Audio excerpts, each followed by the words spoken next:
Shalom Bapak Ibu Saudara yang dikasihi Tuhan. Seri pengajaran hari ini berjudul Perlombaan Wajib. Seperti saya sudah sering katakan bahwa sebagai orang Kristen atau pengikut Yesus itu tidak mudah. Bahkan bisa saya katakan berat dan sukar. Berat karena sebagai umat yang sudah ditebus oleh darah Yesus, harus bertanggung jawab atas anugerah keselamatan yang sudah diterimanya. Mau tidak mau, setiap orang percaya harus mengikuti perlombaan wajib, yaitu perlombaan iman.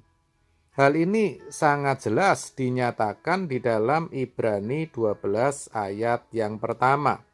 Demikian, karena kita mempunyai banyak saksi, bagaikan awan yang mengelilingi kita, marilah kita menanggalkan semua beban dan dosa yang begitu merintangi kita, dan berlomba dengan tekun dalam perlombaan yang diwajibkan bagi kita. Sangat jelas bukan? Dikatakan bahwa ada perlombaan wajib bagi kita, bagi orang percaya. Bahkan ada banyak saksi, maksudnya banyak orang yang menilai dan menyaksikan bagaimana kita sebagai orang Kristen memperagakan iman kita melalui kehidupan kita. Bagaimana kita memiliki kebiasaan hidup, bagaimana kita berelasi dengan sesama, bagaimana kita bergaul, bagaimana kita mengambil satu pertimbangan-pertimbangan dan keputusan-keputusan. Semua dalam hidup kita tidak lepas dari penilaian banyak orang. Wajib artinya harus dan tidak bisa ditolak atau dihindari. Perlombaan wajib karena Allah menghendaki agar kita benar-benar berkeadaan sebagai anak-anaknya kelak, sehingga bisa memiliki hubungan yang ideal, hubungan yang harmonis, bahkan tinggal bersama-sama dengan Dia.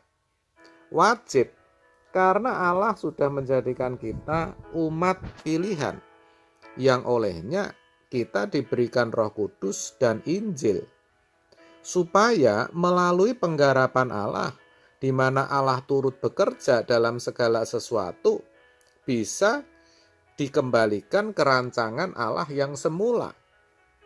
Meskipun demikian, maksud saya dengan adanya Roh Kudus, Injil, dan peran serta Allah, tetap saja perlombaan yang diwajibkan itu berat, saudara.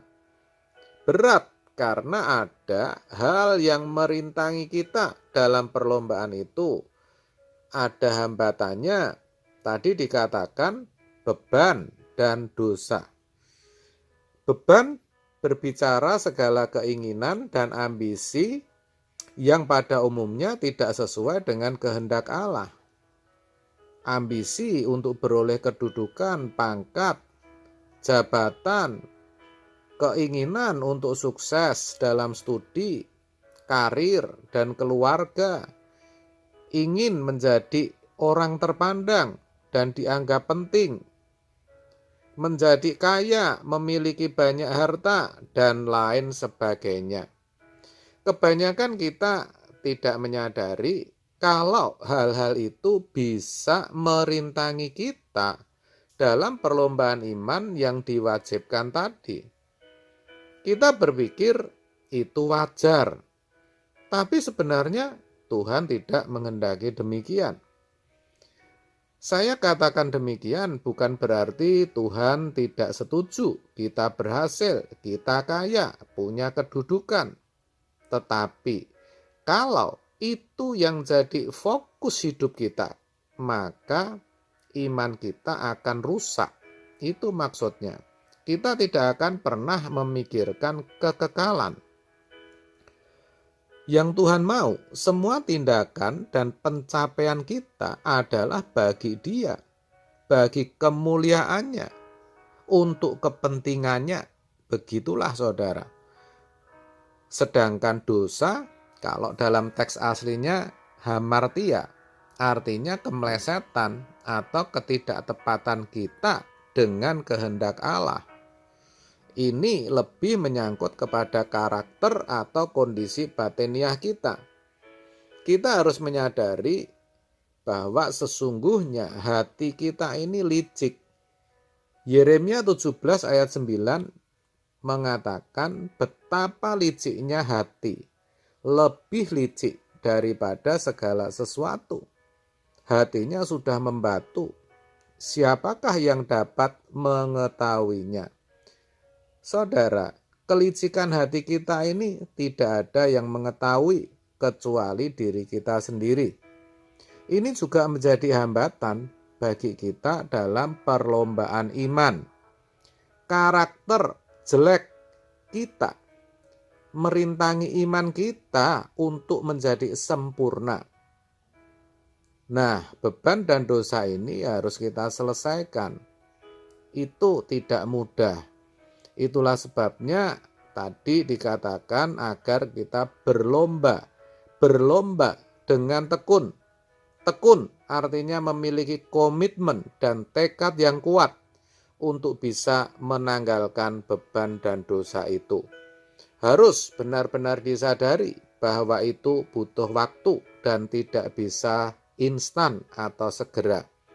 Kita tidak boleh mudah menyerah, tetapi harus terus berjuang untuk bisa melewati segala rintangan. Sepertinya memang mustahil, tapi harus diingat bahwa melalui Roh Kudus, Allah mendampingi kita.